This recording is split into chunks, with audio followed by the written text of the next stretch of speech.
Hello, welcome to the Seaward Pat Refresher series of webinars. This is session number 4, User Checks and Visual Inspection. So my name's Kevin Smith, I'm Category Manager here at Seaward, and I'm going to be taking you through this webinar series. If you've got any additional questions or you want to contact me about the content of the webinar or anything else, you can contact me via Facebook. I'm active on the Facebook Pat Testing forums, or you can connect with me via LinkedIn. So what are we going to cover today? So the agenda for the webinar, obviously this is part of the Pat Refresher series. This is session number 4.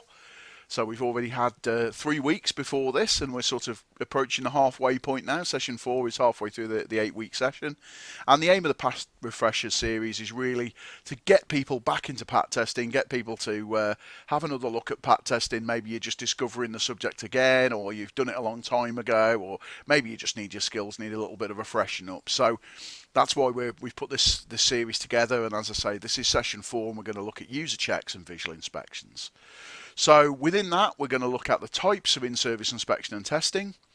We're going to cover what to look for while doing user checks and visual inspections, how to report and record user checks and visual inspections. So what do we actually need to actually record that, and how do we report failures and things like that. And then at the end, as always, we've got a group Q&A. So if there's any questions or anything that we haven't covered during the session, or any just general questions that you want us to go through, hang on and we'll do the live Q&A there, and we'll go through and talk about the questions. Now during the session, if you do have any questions or anything you want to interact with us as you're going through, all you need to do is type those questions into the chat box, and either I'll answer them via chat as we're going through, or I'll save them to the end and we'll answer them at the end. So the way you do that is just, I say, typing into the chat box on GoToWebinar. So with that said, let's get started.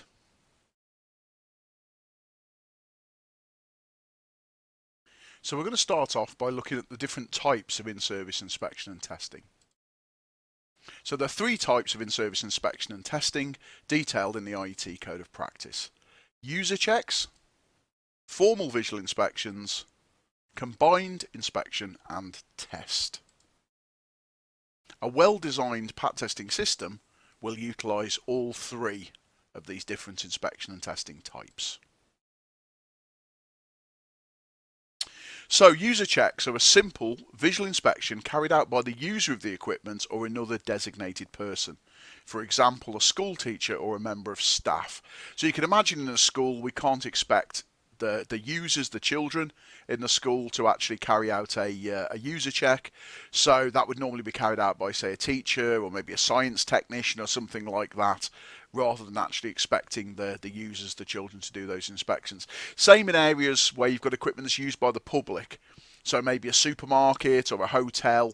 You can't expect the guests or the customers to actually do the checks, in which case you'd probably designate a suitable member of staff to do those. So the user check is just a very simple visual inspection to check that equipment is safe to use. So we can't go into as much detail as we would with other types of inspection and test, but the user check there is really to allow the user to make sure that equipment's safe, and it's really our sort of first line of defence, shall we say. It's the first part of our risk-based strategy for ensuring the safety of our electrical equipment. These would be done either before use or at set daily or weekly intervals. So again, as part of the risk assessment process, we work out how often do we want the user checks to be carried out. For higher risk items, we'd probably do them every time we were going to use the equipment, but for lower risk items, we might do them every day or maybe every week, or even in some cases we might do them every month. It just depends on what the equipment is and all the other risk assessed parts of that, like frequency of use and things like that. The visual inspection is supplemented by basic assessment by the user as to the equipment's suitability for the selected environment and the nature of the task to be carried out. So yeah, the user has to ask themselves, this piece of equipment, is it suitable for where I'm going to use it? So is it suitable, say, for use outdoors? And also the nature of the task to be carried out.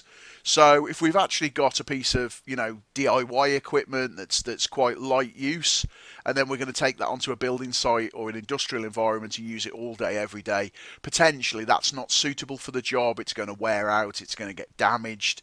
and that could potentially become dangerous. So the user should always, as part of the user check, carry out an assessment as to the equipment's suitability for where you're going to use it, the environment, and the task that it's actually going to carry out. Is it up to the job? Users must be trained how to perform user checks and must be made aware of their responsibility to perform user checks at the intervals prescribed in the risk assessment. Yeah, we can't just expect a user to do a user check without telling them, one, that they need to do it, two, how often they need to do it, and three, giving them suitable training. So it's always important, generally as part of induction training and things like that, that we include how to carry out a user check in there, and also give them some guidance as to the responsibilities of how often we need those checks actually carried out. And also things like reporting, what do they do if they find something that they believe to be faulty, what should they do with that. So part of the content that we're going to cover here actually is a good part of user checks and user training from that side of things. So the next type of inspection and test is formal visual inspections. These are always recorded, so every time we do a formal visual inspection, whether it passes or fails, we always record that, and it's carried out by a competent person. The clue's in the name really, it's a formal visual inspection. This isn't just an informal one like a user check, it's a formally recorded inspection done by a competent person.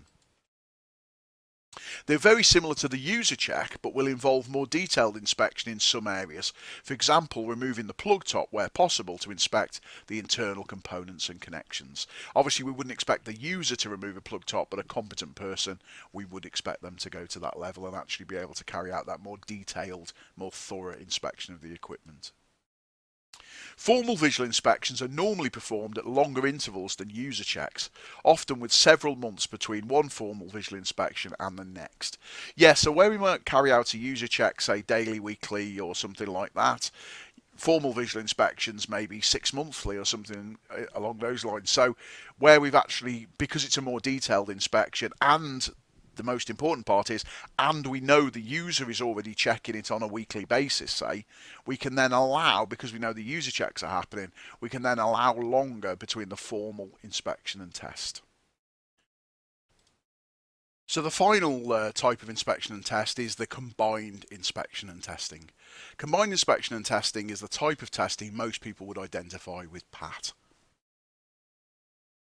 In addition to the formal inspections carried out above, competent persons also use electrical test equipment to perform a series of tests on the equipment to verify the serviceability of those components that cannot be checked by visual inspection alone. Again, this type of testing is usually carried out at greater intervals than formal visual inspections, often with 1 or 2 years between tests. So again, this is part of the sequence. As we said, a good PAT testing system will use user checks, formal visual inspections, and combined inspection and tests, and it's that layered approach based on risk that actually gives us the overall safety management of the electrical equipment. The use of a PAT system that comprises all 3 types of testing is designed to give layered protection, which will reduce risk while keeping the amount of formal inspections and testing to a minimum, therefore reducing costs while maintaining safety.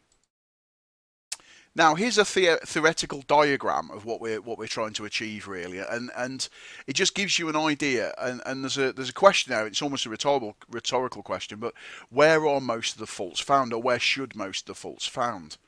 Well, generally, if you think about it, if something goes wrong with a piece of equipment, chances are the first person to come across that is going to be the user. So if we're doing user checks and we're doing those at a good frequency, like say weekly, for example, the most we should go before the faults are detected is a week. And the majority of faults can be detected by the user doing a user check. Most faults are, obvious visual faults, damage, things that are obvious if you do a good user check. So where you think about most faults are found, if we've got a good PAT testing system, most of those faults should be found during user checks. So that makes user checks really important. But if you think about it, the user check, the user is not a competent person. They're not going to take the plug top off. They're not going to dismantle equipment or look in as much detail as a competent person would during the formal visual. So there's going to be a certain amount that aren't detected during the user checks. So then we do the formal visuals. So the formal visuals then will detect another segment of faults just because they're looking a bit more detail, they're competent, and also they're maybe disassembling the plug tops. So there's another section there that's going to get picked up by doing formal visuals. The third area is what are we going to pick up by doing combined inspection and test. Now with combined inspection and test, what you find is we should pick up all of the things that we'd pick up at a user check or a formal visual, but even with a formal visual, we can't see the resistance of the conductors. We can't see the resistance of the insulation. We can't see leakage currents. We can't see RCD tripping times. So all of these things need to be picked up by doing testing. We have to have the testing there. So it's only a small section. Remember, the users picked up a load of stuff, the formal visuals picked up a load of stuff, but for those types of faults that can only be detected by doing electrical measurements, we need to do the combined inspection and test. So then that picks up another segment. The final segment on here, which everybody doesn't think about, is faults that aren't discovered. Nothing is ever perfect. Whenever we do a risk assessment, we can never get rid of all risk. We can only get rid of most of the risk to an acceptable level. So from that side of things, it's very important for us to be able to actually recognise that no system is perfect. There's always going to be a certain amount that are just not detected, either because we're not doing it, the test that we're doing just won't pick it up, it doesn't show up at the time, it's an intermittent fault, all of those sort of things. So again, that's where the process goes through, and hopefully the most dangerous faults, the most obvious faults, are picked up quickly and at short intervals, maybe weekly when the user's done the user check, or for high risk items before use, so we should pick those things up straight away. Again, as the frequency extends into maybe 6 monthly, we'll end up picking that up on the formal visual, and then maybe every year, then anything that's not picked up there will get picked up when we do the actual combined inspection and test. But by doing those things in combination, we should be picking up the most serious faults as quickly as possible, and really that's the purpose of having these three types of tests. Obviously in this session today we're going to be talking about the user checks and the formal visual inspection. Now, just to give you an idea from the IT Code of Practice, the typical recommended intervals for portable Class 1 equipment in a school is that the user check is carried out weekly, that formal visual inspection is carried out every 6 months, and that a combined inspection and test is done every 12 months. And just to remind you there that when it says combined inspection and test, we would never do testing on its own. We would always do combined inspection and test. So when they coincide, we would always do the combined inspection. So we do the full formal inspection and then we'd supplement it with the relevant tests as well. So it's not either or. We don't do inspection or testing. It's inspection on its own or inspection and testing. That's the logic that goes into that situation.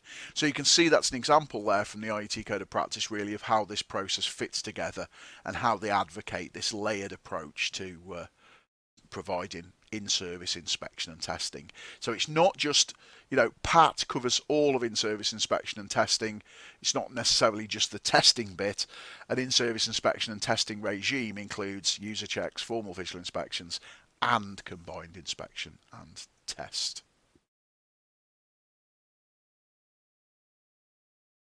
So in this section I just want to go over a little bit about the safety precautions that we need to take before we carry out either a user check or a formal visual inspection. Safe isolation of equipment prior to conducting the user check or formal visual inspection is an essential safety precaution. It should be determined that the item of equipment can be safely disconnected from its supply, and where permission is required, this must be obtained before equipment is isolated. So if we've got sensitive equipment or we've got sort of IT equipment and things like that, the last thing we want to do is just yank the plug out and lose a load of work, lose some backups, lose some valuable data from that side of things. It might be that equipment's needed for safety purposes. So always just think of that before you disconnect or isolate equipment. Is it, do I need to just check with somebody it's okay to switch this off? Because the last thing you want to do is obviously disconnect the equipment to carry out your test and find that you've caused danger or you've lost data, for example. We must also be aware that some types of equipment may be powered by backup sources, such as an uninterruptible power supply, UPS, or backup generators. So yeah, even small desks and things like that can have a small UPS. There's even UPSs built into sort of larger extension leads sometimes. So there's nothing worse than that. You think you've switched it off, you've isolated it, and the battery backup's kicked in, and the thing's actually still live. You've unplugged it out the wall, so you think it's safe, but it's actually still running on 230 volts, but it's 230 volts generated from the UPS, the battery backup source. And obviously that can still be dangerous. So just be careful. And also going back to the point I mentioned before, if something is on a backup generator or is on a UPS, the chances are they don't want it switched off. So just be careful with that. That should be a bit of a warning sign to you that if something is on a UPS, that they don't want it disconnected in the first place. So always make sure to take the time to get somebody's permission to make sure you don't cause problems. Safe isolation may be simple to achieve where appliances are connected to their supply via a plug and socket arrangement. However, items directly connected to the mains electrical supply, i.e. fixed equipment, wired to a fuse connection unit, will be more difficult to isolate safely. Where the increased level of competence required may mean that this is a job for a qualified electrician. So be careful. If you can't isolate it, we don't want people who aren't trained in safe isolation of fixed equipment to actually carry this out. You might be perfectly competent to isolate something that's on a plug and a socket. You disconnect the plug from the socket, but you might not be competent to actually go into the fixed installation with all the extra dangers there. So just be very careful. And if in doubt, obviously, get a qualified electrician to actually isolate that equipment for you. It's also important to isolate equipment from any communications connections, such as telephone lines, networks, aerials, etc. The help of a suitably qualified user, such as IT support staff, may also be required. Yep, important with that when you are isolating these things, just be careful. Don't just think about the main supply, but you might also need to isolate them from other things as well. It's not always necessary, and this is more to do with when you're carrying out testing. If you're going to test equipment, you would definitely want to isolate all the additional connections to it. Visual inspection, you'd have to make an assessment as to the safety. But there's also other things to think about potentially with equipment. You might have air lines, hydraulic lines, all these sort of things. There can still be danger present there in those things. So again, when you're isolating it, don't just think about the electricity supply, but also think, is there any other sources of energy or any other connections that might need isolating at the same time? If any equipment cannot be safely isolated, inspection and testing must not be carried out, and this should be brought to the attention of the responsible person. Yep, if you can't isolate it and you're not sure that it's safe to carry on with the activity, just don't do it. Speak to the duty holder, say, I'm not sure about this piece of equipment, can we arrange to have it isolated? And then obviously that can be factored into the risk assessment. Those things can be put right. The worst thing you can do is just dive in and test these things or inspect these things while they're live. The aim of the PAT process is to gradually build our knowledge of the equipment safety condition while keeping risk to a minimum. We must assume each item is to be dangerous until we can prove that it is not. It's for this reason we start with visual inspection, then move to testing, and finally a functional test. Only moving forward when the equipment passes the previous stage. Very important point this. If we've got equipment, we assume that it's in an unsafe condition. So if we take equipment that's potentially in an unsafe condition, you're not just going to dive in and plug it in the wall and see if it blows up or see if it electrocutes you. What you're going to do is you take that piece of equipment in its isolated state and you carry out a very detailed visual inspection of that equipment. And only when you're happy that it passes all of the visual requirements, it looks perfectly safe, you can't see any reason that it would be dangerous from a visual inspection, then we move on to testing. We carry out some tests with the PAT tester. That basically then takes it to the next step, and if it passes those results, then we say, yep, actually, it looks safe, it's tested out okay, We still don't know it's safe, but what we're going to do at that point is we're going to carry out a functional test. We're going to connect it up to the mains, we're going to run it up, try it in all its different modes and functions, make sure that it operates safely, it operates correctly, we haven't got smoke pouring out of it or anything like that, so it's making really funny noises. We carry out the functional test, and only when we've gone through that process are we then happy that it's an overall pass, and we can give the thing a pass sticker. So generally, it's that process. We're trying to prove gradually, in the safest way possible, that at each stage that the item appears safe, and then we can move to the next stage. So visual inspection is always the first part of that. Visual inspection is relatively low risk. If the equipment has been properly isolated, visual inspection is quite a low risk activity. You can carry out your visual inspection, and if you see anything there that's obviously failed, you would stop at that point. But that's important to note why we do things in that order. We don't start off with plugging it into the mains and then work down to a visual inspection. The visual inspection is always our first look at a piece of equipment, and only if we're happy with that do we move forward.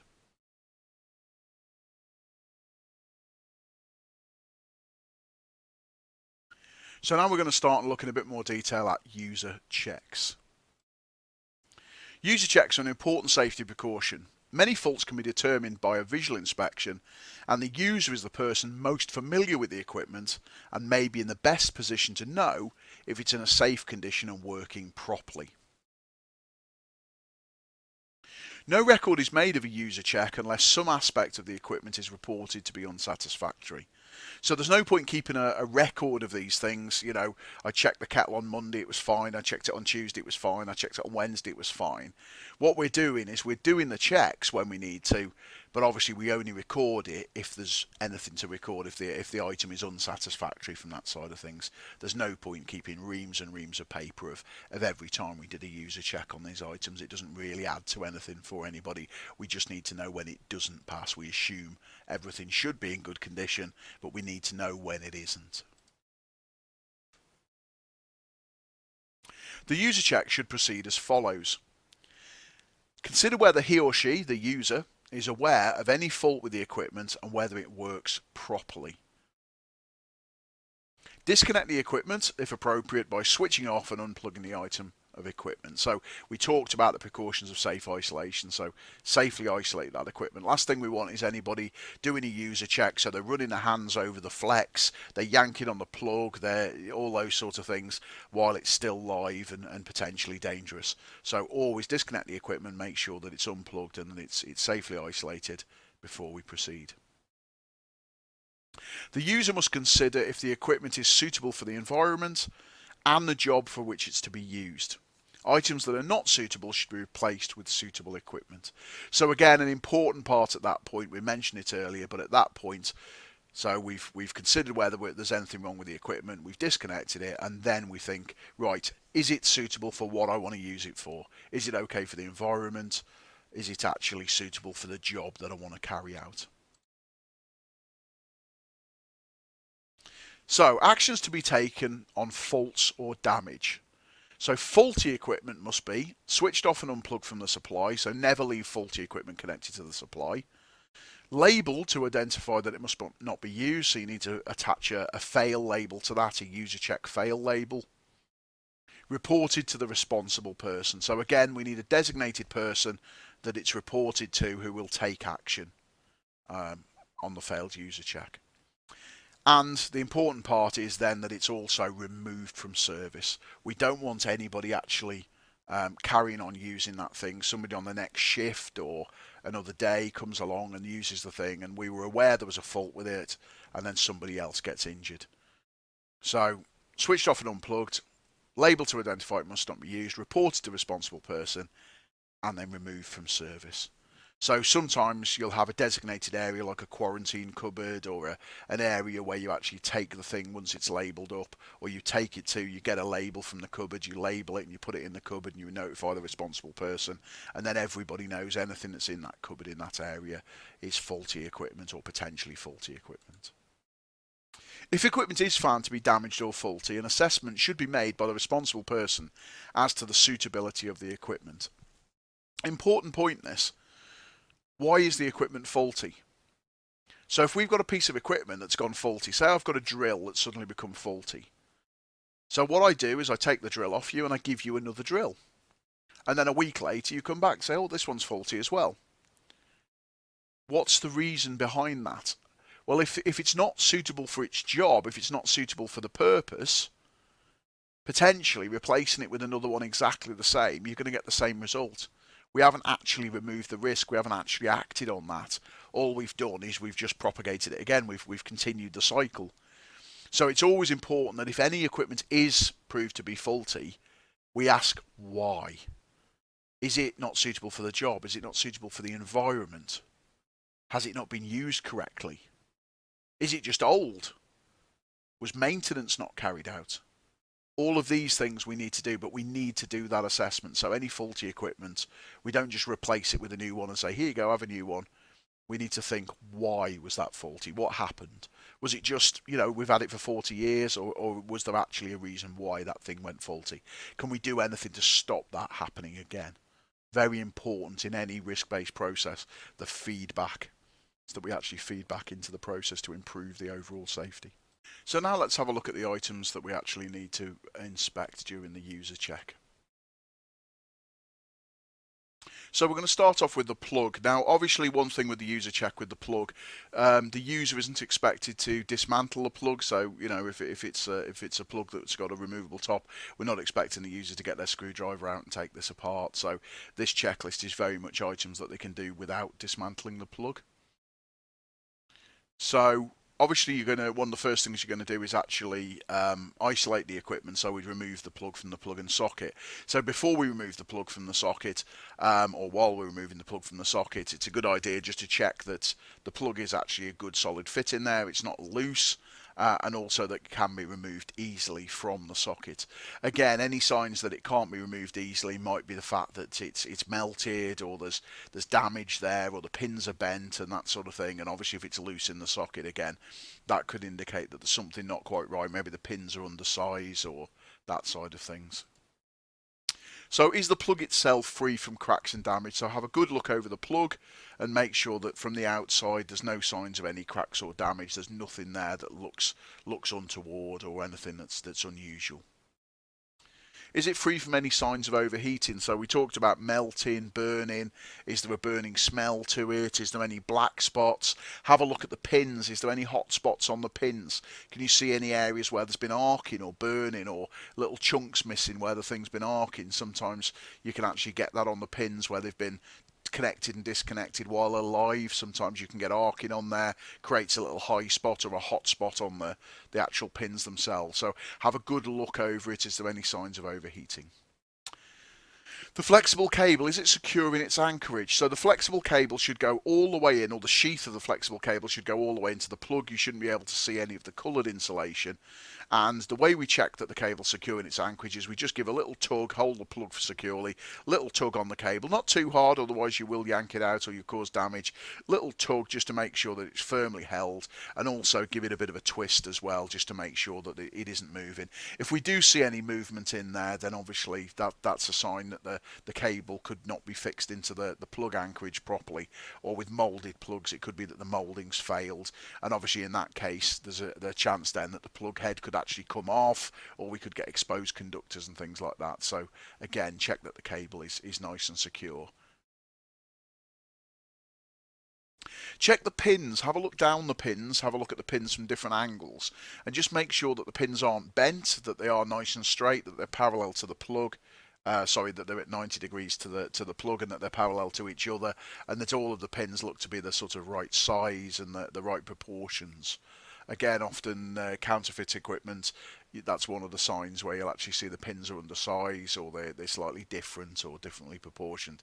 It's also quite common to get bent pins where somebody's trodden on the plug maybe and bent the pins, or dropped it or knocked it on something, and that could easily bend the pins. Obviously bent pins then, when you enter them into the socket, if they will force into the socket, could then potentially make bad connections, overheat, and cause problems potentially leading to fire. The live pins should be sleeved. So the line and neutral pins halfway up should have plastic sleeving to halfway up, and then the top half obviously should be the metal brass material. The actual earth pin should either be all plastic or all metal, all brass. Half sleeved earth pins are counterfeit, they're dodgy. So again, just watch out for that. That if you've got half-sleeved earth pins, that is a sign that it's a counterfeit plug. But the line and the neutral pins should be half-sleeved. Prior to about 1994, there wasn't sleeving on those pins. So if you do come across those, that's technically not a fail. Some companies do decide to replace those because they're out of date, but really all that signifies is that it predates the 1994 changes to the plugs. And I say sometimes people do opt to change those just because obviously we have improved things now by sleeving the pins to make them more insulated. But you may come across line and neutral pins that aren't sleeved, and in which case that will indicate that they're older. It doesn't necessarily mean they're a fail, but they are older and you might want to replace that plug anyway. No cardboard label left on the bottom of the plug. Yeah, again, the cardboard label is meant there just as part of the packaging, really, and sometimes people leave those things on. It is seen to be a bit of a fire hazard potentially on the front of the plug. It could catch fire. It also means you can't insert the plug properly from that side of things, so it can cause problems. It can get stuck in the plug and the socket, and yeah, so generally we'd remove any cardboard labels. We shouldn't see any cardboard labels on the bottom. So that was the plug. Now next we're going to have a look at the appliance's lead or cable. So is it in good condition, the actual lead or cable? Can we see any faults on there? Obviously you need to check that along the entire length. So run your hands along it, run your eyes along it, and actually see, do you feel any nicks, bumps? Can you feel anything under the surface? Does it feel like the sort of bulges or anything like that, where it might have had damage because it's been run over or trapped in a door or window maybe, or that sort of thing? So does it generally look in good condition? You know, there shouldn't be scratches on there, there shouldn't be gouges on there, certainly no signs of burning or anything like that. Is it free from cuts, fraying and damage? So again, just have a look along the whole thing. The cable should be in pretty good condition. You know, a little bit of dirt, fair enough, but you know, from that side of it, it should be in good nick. And just really have a good look, because sometimes you'll get tiny little nicks in there that you've almost got to flex the cable a little bit to see. So again, really have a good look into there and just see what you can identify. Check that the lead or the cable's not in a position where it could be damaged. So again, have we run this through a door? Have we run this across a walkway? Have we run this across an area where there's going to be traffic? Maybe forklift trucks or something like that are going to drive over it. Is it put in through a window, or is it put in a cupboard maybe, where the cupboard door could be shut on it, or items could be dropped, or even is it close to machinery? You know, is it close to a pillar drill maybe, or a grinder where actually, you know, swarf or sparks could actually get on it, or it could get trapped in equipment. So again, the location of the lead, just making sure the lead's not in a dangerous position, is really important. Not too long or too short. Again, leads that are too long can cause problems. One, because the longer the lead, the higher the resistance of the protective conductor for Class 1 equipment, so that can give you reduced disconnection times. Also, the length of the line and neutral conductors can cause volts drop, so you can actually get a sort of dimming effect at the end. You know, you haven't got as many volts at the end of the lead than you had at the start because it's a long lead. Also, long leads do tend to get damaged more, they get trapped more. Again, people might be inclined to coil them up, which again, you know, traps the heat in there. So too longer leads can be a problem. The other thing, and probably more pronounced, is when we've got too short a lead. So short leads tend to get pulled. They get pulled out of the socket. They get yanked. You know, that's putting stress on the actual terminations. The other thing is, if you've got a piece of equipment, say like a kettle, and it's got a short lead, that can cause problems if you're moving it round. You know, maybe you're going to spill hot water, maybe you're going to get caught, that sort of thing. So again, it's the lead should be the right length, and generally that's the length provided by the manufacturer when the thing was manufactured. Quite often, sometimes people will they'll damage a lead, and what they'll do is they'll cut it down and re-put the plug on, and you end up with a very short lead, and that can be problematic. So no joints or connections like taped joints. This is a very important one. Sometimes, again, you've got the thing of the hedge cutter or whatever it is. Somebody's cut through the cable and then they've just twisted the wires together and they've put some tape around it. So again, if you do see any joints or you see pieces of tape around the cable or something, you may need to actually investigate more into that and actually look into it to see whether it is actually a bad connection, a DIY repair that's been done quite badly, or whether somebody's just put a bit of tape around for identification purposes maybe, or something like that. So again, really have a look at these things, joints and connections. If we do need to make any joints or connections on cables for any reasons, we might need to make sure we're using a proper a proper joining block, a proper coupler that's designed for that purpose, and that it is actually properly terminated and it's been done properly. But again, that isn't something we'd expect a user to do as part of the user check. That's just something that they'd be looking out for to make sure that there isn't any inappropriate joints or connections on the cable, and particularly things that have sort of been covered up with a bit of tape or where the wires have been twisted together, for example. Not too tightly bent at any one point. Again, cables have a set bending radius, and we don't want to bend them. If you bend the cable too tightly, you put stress on the cores, you can cause damage. So again, we just want to make sure that these things aren't forced into a tight bend. So if you've got a piece of equipment with maybe a lead at the back, sometimes it'll get pushed up against a wall. Things like washing machines, particularly a washing machine's quite a key one, because you'll push the cables up against the wall, but then you get vibrations, and if it's trapped in a tight bend and there's vibrations there, again, it could wear, it could rub, it could damage the cable. So again, just be careful, make sure where the cable leaves the equipment, it's got plenty of room, it can run properly, and it's not going to get damaged. The lead or cable is not a trip hazard. So again, if we're going to run the cable, we want to make sure we haven't put it in a location where it's actually going to create an additional hazard by tripping people up from that side of things. So always think about that. If you do need to run a cable across the floor, is there another way you could do it? Can you site it somewhere differently? Or if you are going to run it in an area where there might be people walking, again, what signage have you put there? What barriers have you put there? Or also, have you put cable protection over there? A sort of trip guard that goes over the top. So again, just something else to think about there for the user.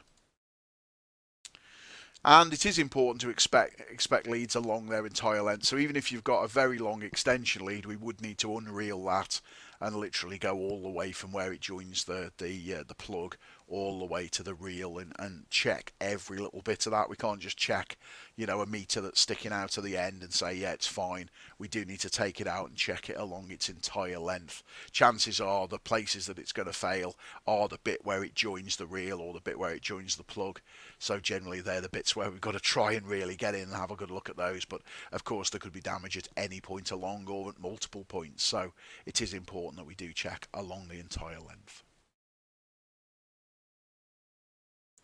The equipment under test, so the equipment itself, is that free from cracks, chemical corrosion or damage that could result in access to live parts? So if we've got something that's rusted, maybe that could allow access to live parts, corrosion damage, cracks, those sort of things. Now, again, this is something where you've got to use your own judgment. Sometimes you'll see a crack, and I've seen people where they failed items for a tiny little crack on a part that is nothing to do with the electrical safety. It's not part of the enclosure. It's maybe a tiny little peripheral part of it that doesn't really affect it.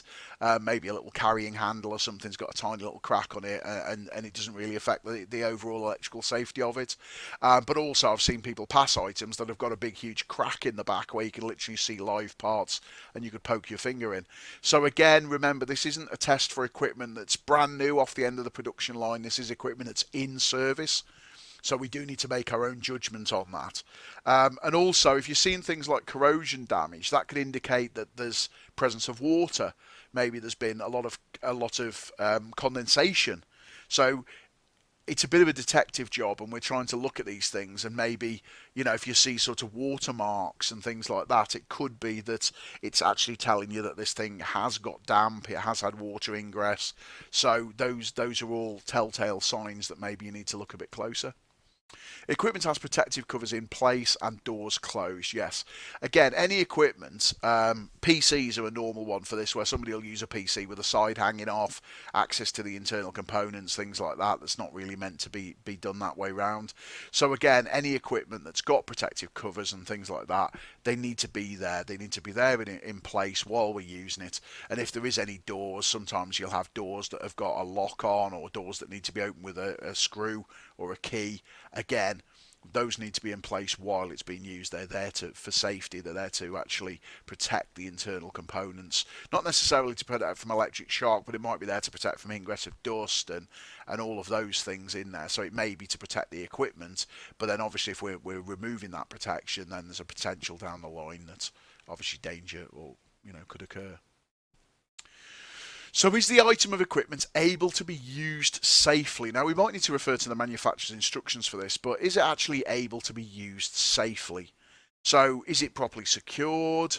Is it there? Can we actually use that thing safely? So if there's any guards or switches, are we actually able to access it? Can we stand close to it at the right position? All of these things, is it right up on a high shelf? Is it a microwave that's up on a high shelf and you can't get to it? You're trying to get your hot soup out of it and it ends up tipping all on you. All of these things, is a kettle balanced precariously on the top of a pile of books or something like that. So again, just is it able to be used safely? Common sense, can we actually use that thing safely? Does it switch on and off correctly? Again, having an on and off switch is an important part of the safety of the equipment. We'll talk about that a little bit later on when we look at switching. But if the switch doesn't work, again, that's a sign there's something up. Something like a vacuum cleaner maybe. You've got a vacuum cleaner, but the switch doesn't work. So what do? Oh, we just turn it on and off at the wall. We pull it on and off at the wall. Well, if the switch is faulty to the point where it doesn't work, there may be internal components within there that have collapsed, that have gone wrong. Are they arcing? Are they getting hot? All of that sort of thing. So anything where we can't turn that piece of equipment on and off properly. Sometimes people say, "Oh, it doesn't matter. I can just turn it off at the plug, or I'll just unplug it. It'll be all right." But actually, that is part of the process. It's part of the equipment. Can we actually turn it on and off correctly? Does that, it is a safety requirement, and it's something we do need to take seriously. And also, does it work properly? This does sound obvious, but does the thing actually work? Does it work in all the different modes? Does it actually, if you've got a vacuum cleaner, again, I know I keep using this as an example, but does it actually suck properly? Remember, the checks that we're doing when we do pat testing is we're looking to see if maintenance is required. So again, if it doesn't work properly, that could be an indication with my vacuum cleaner, for example, that the filters are blocked, that the bag's full. All those sorts of things. Does it actually make funny noises?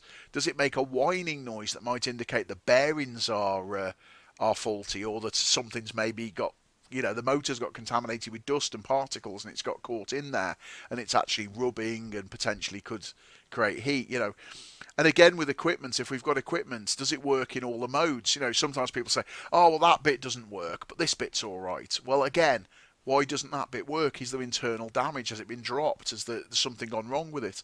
So again, just don't take it for granted that if something doesn't quite work properly, that, oh, it's all right, I don't use that bit of it, because there may be an underlying defect that you need to be aware of. So the next thing we're going to look at again under the equipment is there sufficient space to allow cooling?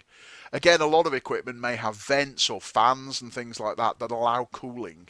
Have we got those blocked? Have we put it in a cupboard where it can't actually cool?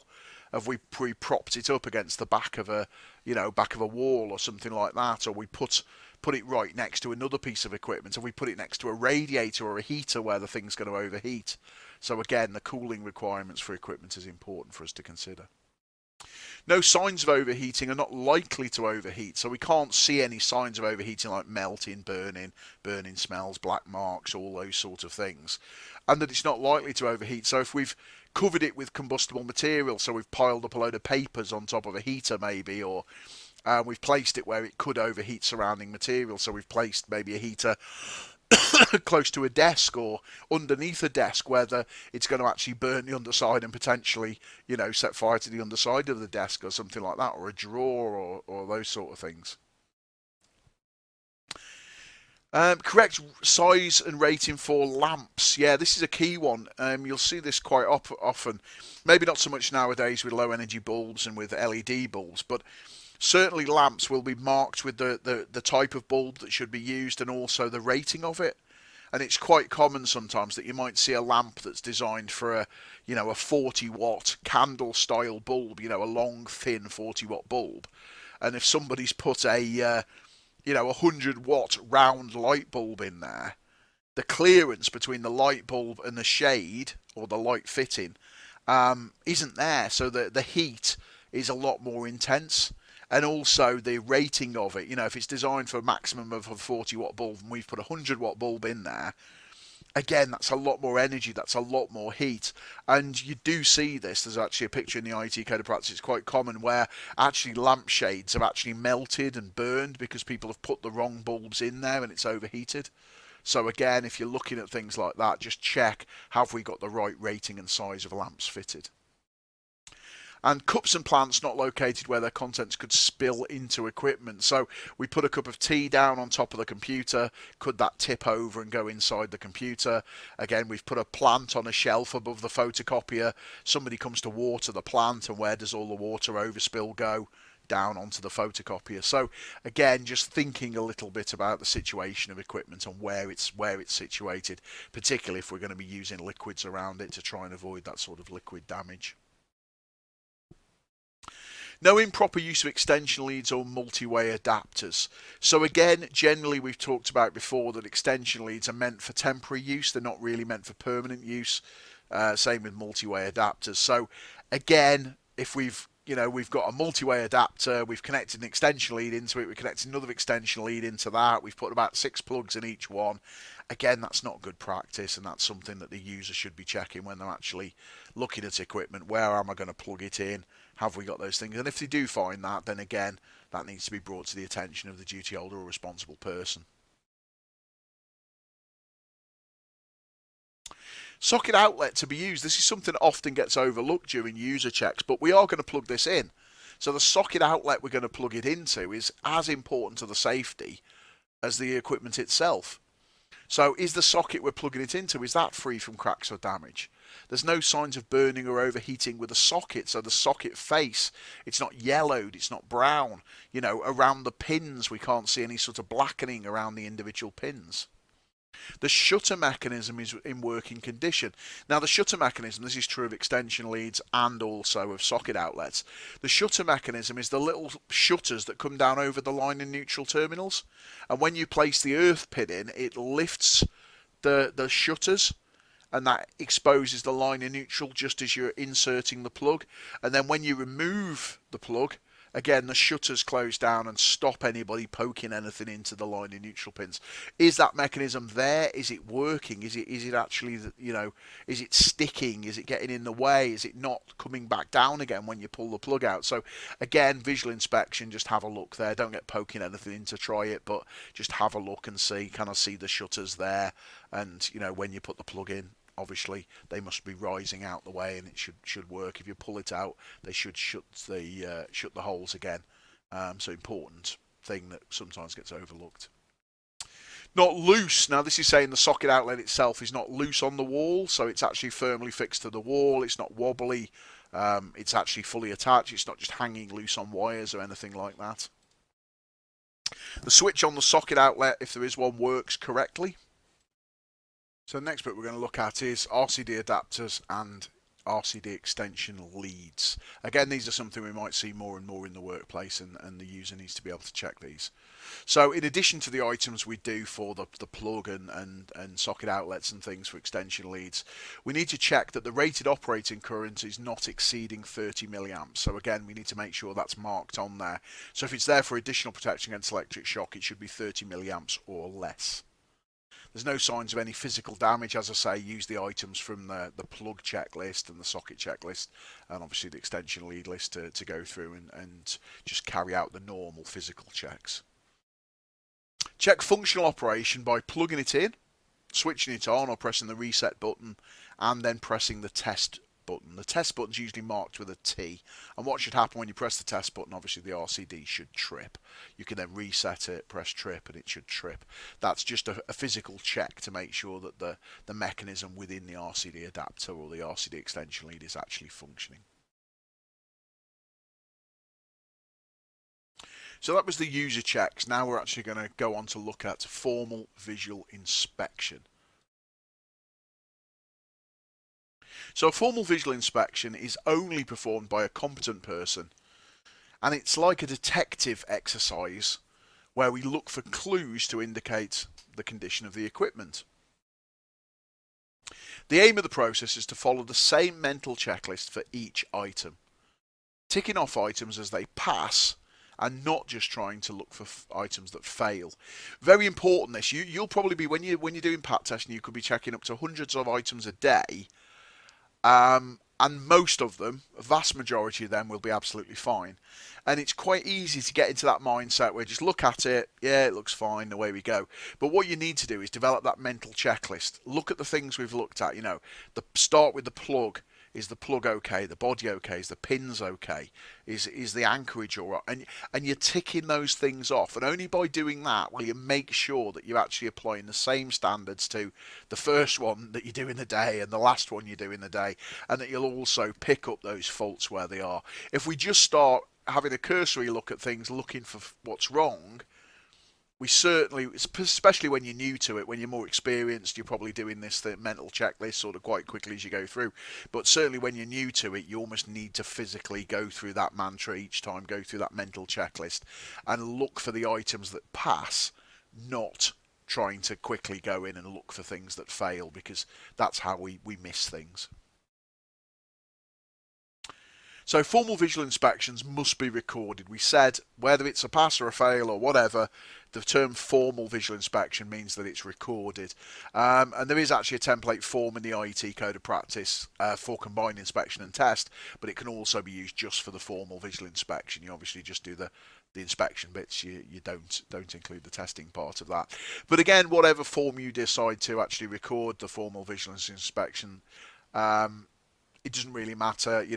On our pat testers, on our Apollo, for example, we've got a checklist in there, the visual inspection checklist, and a lot of people use those and go through. And we've also got the Pat Mobile app, and again, you can use those for actually recording formal visual inspections. But the important thing is that pass or fail, that formal visual inspections are recorded. So where do we start? Well, you start with the same items that were covered in the user check. So what I'm going to talk through now is just additional items. All the things we've gone through for the user check, you would also look for when doing the formal visual inspection. So you'd start off, you do your isolation, you go through all the things that we've talked about for the user checks, but these are now additional items above and beyond that you would look at. So the manufacturer's instructions, we mentioned this in the previous bit with the user check, but just going that extra step further. Look at the rating plate. Have we got a rating plate? What's the rating plate say? What's current? What power rating does it say? Does that tally up with what you're seeing? Has anything changed? Is anything different? Again, just making sure that all the data you're seeing actually ties up, and that the information there is actually in line with what you're seeing. The rating of the appliance and the fuse, again, so checking the appliance rating. Is it what we see? Does that align with the flex? The type of fuse that's in there, the rating of the fuse. We'll talk a bit more about that in a moment. Mounting and safety precautions. So again, is the thing actually physically bolted down? If it needs to be fitted, say a pillar drill or something like that on a bench, is it actually secured in a proper position? Is it secured correctly? Any safety precautions? Is there any guards or safety switches, interlocks, that sort of thing? Emergency stops, are they all there? Do they work? If the manufacturer says it has to have RCD protection, has it got RCD protection? Is it actually suitable for the job? Again, the manufacturing instructions will give you an idea. Is it a DIY piece of equipment, or is it a professional piece of equipment?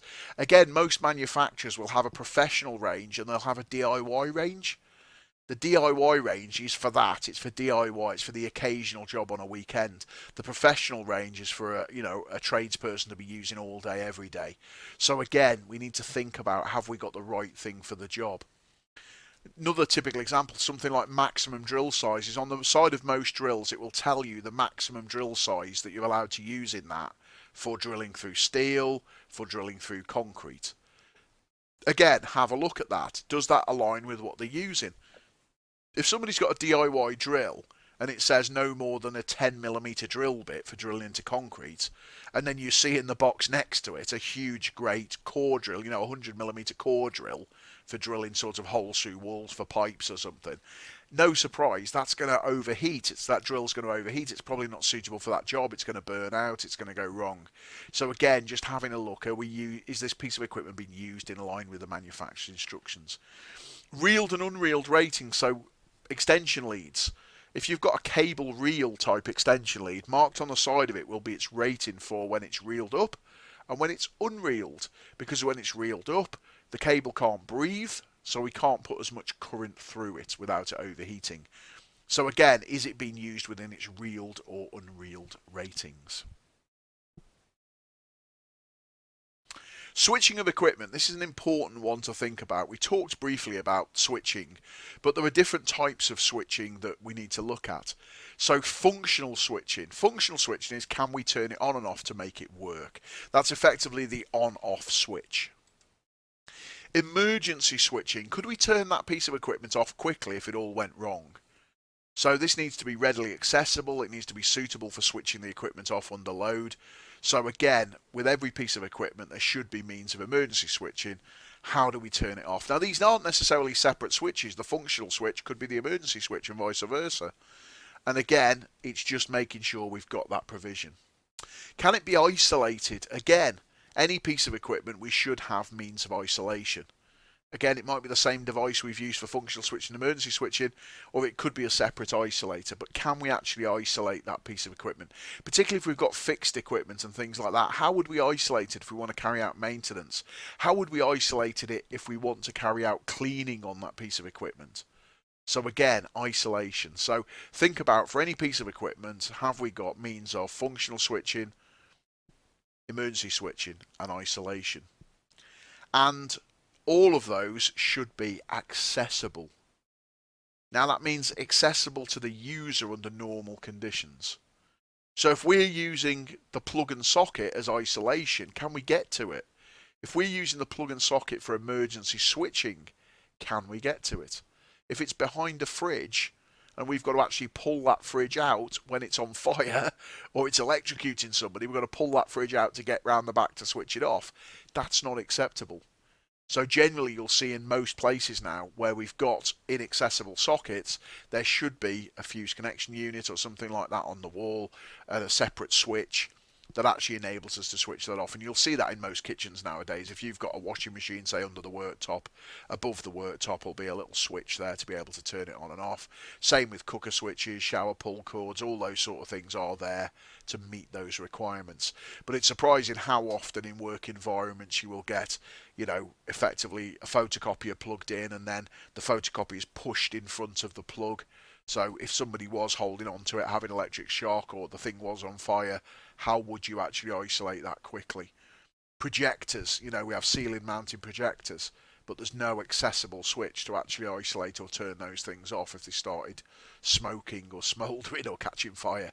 So again, these are all important things. Now, it's not necessarily your responsibility to do anything about it there and then, but what you can do is raise those items. You can comment on those items and raise those items with the duty holder, because the person doing formal visual inspection is effectively the eyes and ears of the duty holder.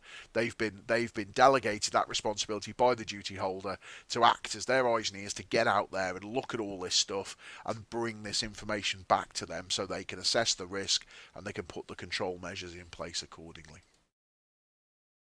So the actual plug itself, the wiring of the plug, this is the important thing.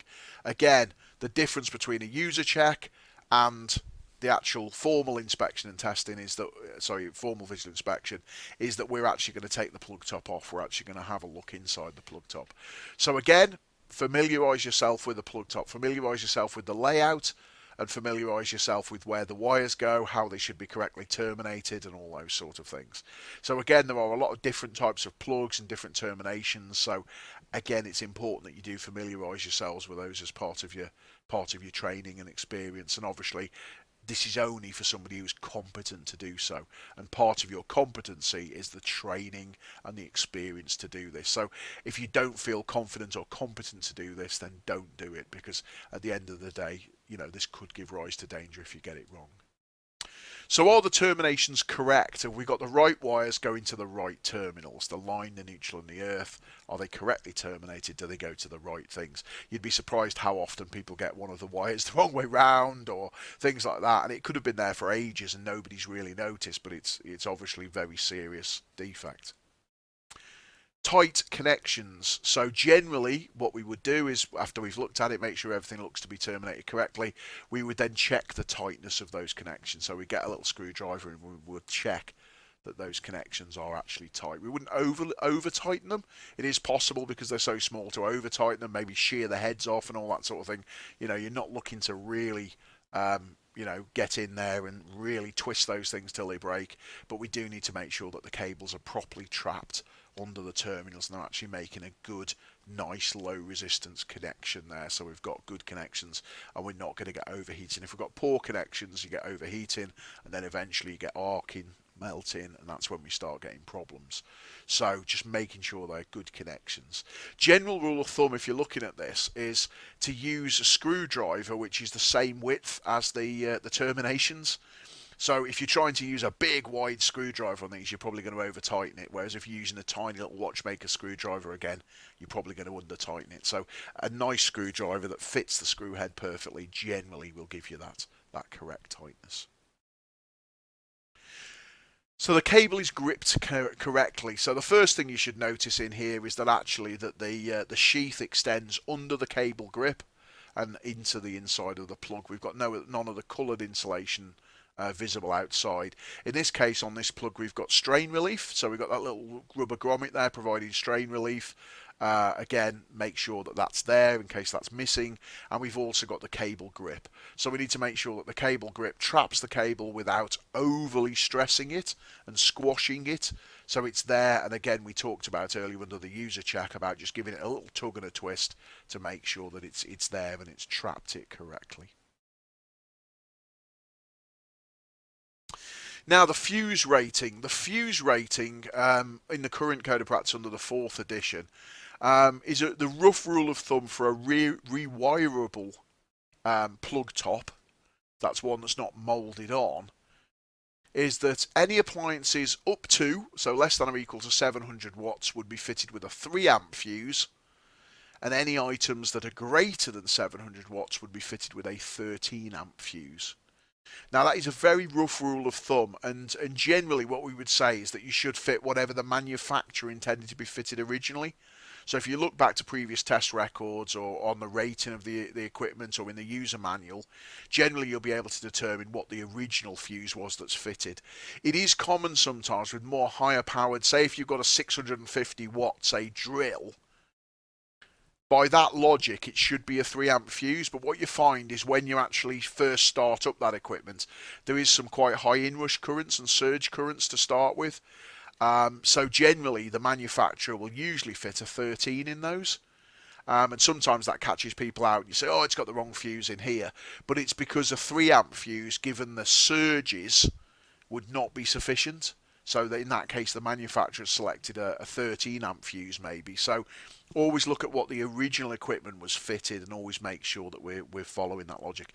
If you don't know any better, then from that side of things, obviously you can follow this logic. If it's less than or equal to 700 watts, we do a 3 amp fuse. If it's over 700 watts, a 13 amp fuse. But really that is if you don't know what was fitted originally and you're trying to work it out, you can go with that logic and you won't be far wrong.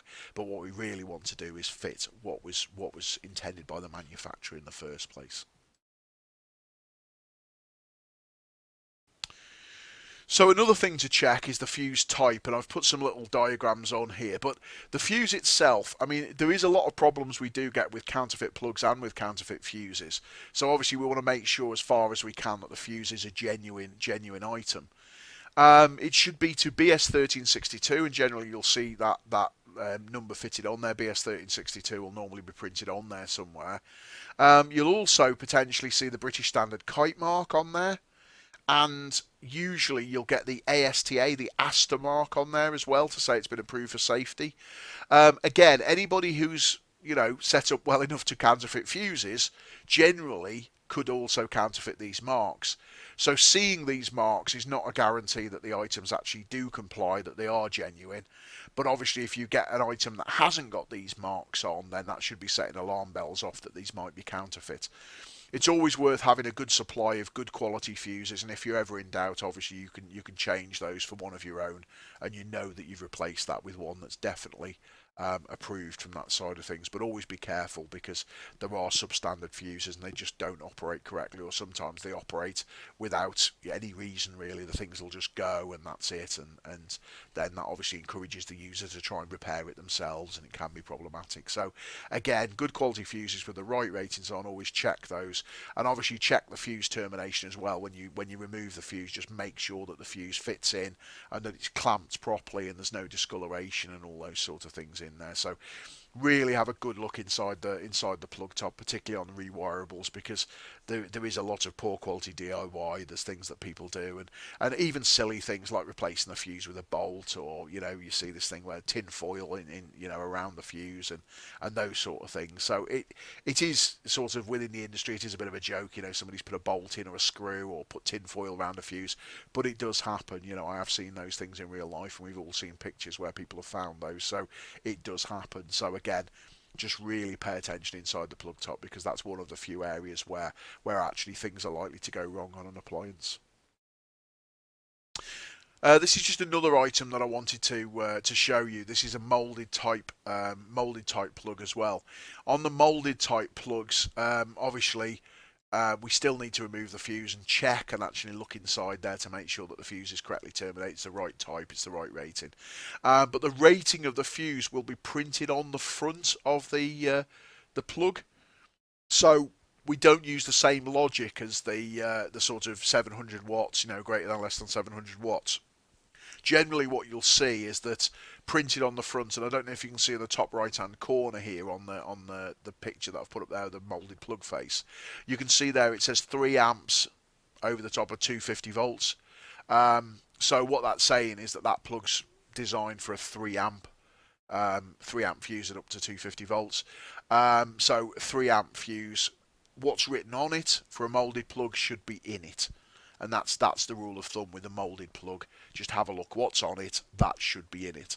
Now another thing I wanted to point out on this diagram, if you just look in the bottom right hand corner there, well, sort of in the middle, the bottom right hand corner of the plug, you'll see it says BS1363, that's the British standard for the plug top, but you'll see it says /A. Now /A, BS1363 /A, means that it's a resilient style plug. And what that means is that it'll actually take a little bit of knocking, a little bit of vibration, whereas the more hard plastic style plugs, quite often you knock one of those and the thing will just shatter, it'll break. So if we've got any equipment that's been used in an environment where it could be subject to knocking, it should always be the BS1363/A version, not just a standard BS1363. So always bear that in mind when you're doing these sort of inspections. If you have got anything that's going to get knocked about, really just make sure that you've actually got the BS1363/A version, not the normal one. So just a few other additional items that we want to have a look at here. So the first thing just to make you aware of is counterfeit equipment. Obviously, this is becoming more and more of a problem for people that are actually doing pat testing. They're coming across equipment that is counterfeit. It's quite hard to see. because people are getting better and better at counterfeiting. Unfortunately, they're not getting better and better at electrical safety. So one thing I will say is always doubt equipment. Whenever you look at equipment, never take it on, on fact that, oh, well, that must be a genuine item, that must be a genuine thing, because quite often it's not. And counterfeit equipment can cause problems, particularly IEC leads where we've got reverse polarity, we've got undersized cables. I talked earlier about having the half-sleeved earth pins and things like that. So counterfeit equipment is something you should always be wary of, and always try and do anything you can to learn more about potential counterfeits and things that you could come across. Just like counterfeit equipment, we also have substandard equipment. The difference is that substandard equipment isn't pretending to be anybody else, whereas a counterfeit equipment might be pretending to be an Apple charger made by Apple. Substandard equipment is just a cheap charger. And by substandard, we mean something that doesn't actually comply with all of the manufacturing standards that it should do for sale. So you may find something that you've bought, and quite often this does tend to be bought, off eBay, Amazon, online, anywhere, that sort of thing, Alibaba, um, and it just doesn't comply with standards. And obviously, we need to try and root out that equipment, because if it doesn't comply with the safety standards, it shouldn't be in places of work, and it is an unnecessary risk for our employees and everybody else. So again, just be aware, substandard equipment. Don't automatically assume that because you've bought it, it must be okay. Everybody checks these things. No. A lot of times, the manufacturer might claim it complies with the standard. They might even print the standard on it, but it wouldn't pass the tests if ever it was checked. And it's not always apparent straight away, these things. So again, very important, just be aware there is substandard equipment out there. Don't assume just because you've bought it and it's new that it must comply with the standards, mustn't it? That's not always the case. Also, another thing to familiarise yourself with is product recalls. There's a lot of product recalls going on, and I always recommend everybody go to the Electrical Safety First website and sign up there for the notifications for any product recalls. They'll let people know, but also, check manufacturers' websites, things like, the Hotpoint website and all of the main manufacturers. You can see on there if they've got any product recalls going, and it just gives you that ability then to be able to identify these when you're going round, and obviously you can pick those things up and get those addressed. So it's something, again, these are additional items. They're just becoming a bigger part of our job as pat testers. Not easy, and it's down to education, it's down to being aware of these things, and maybe even, printing out a list of recalled products and serial numbers, keeping that in your toolbox. And again, just informing yourself really from that side of things, but just be careful, because this is it's a growing threat really in the workplace, and it's something that's very difficult for us as pat testers to deal with. So we've reached the end of today's webinar, and now it's time for the conclusion. So during this session, session 4, we looked at user checks and visual inspection. We talked about the types of in-service inspection and testing and how they fit together. So that was user checks, formal visual inspections, and combined inspection and test. We looked at what to look for. We gave you a good overview of some of the things that you might want to check for when you're doing a user check, and the additional items that you may want to look at when you're doing a combined inspection and test. We looked at how to report and record the user checks and formal visual inspection. So with the user checks, we talked about the fact that no records are required unless we find a fault, and also what to do if we do find a fault, that the item should be removed from service, and we need to report that to the responsible person. The visual inspection, we talked about the fact that the visual inspection always needs to be recorded, because it is a formal visual inspection. So again, very important that we actually record that, because that's the evidence that this has been carried out. So, looking forward to next week now. Next week we actually get on to talking about the tests. We're going to look at basic PAT tests. So the essential tests like earth continuity, insulation resistance, the tests that make up most portable appliance tests and are carried out by most portable appliance testers. So hopefully you've enjoyed the session today. Thank you very much for attending. It's always great to see everybody coming to these sessions. And now it's over to you. It's time for your questions. So if you haven't done so already, please go to the chat box, please type in your questions, and I'll now switch over to the live Q&A.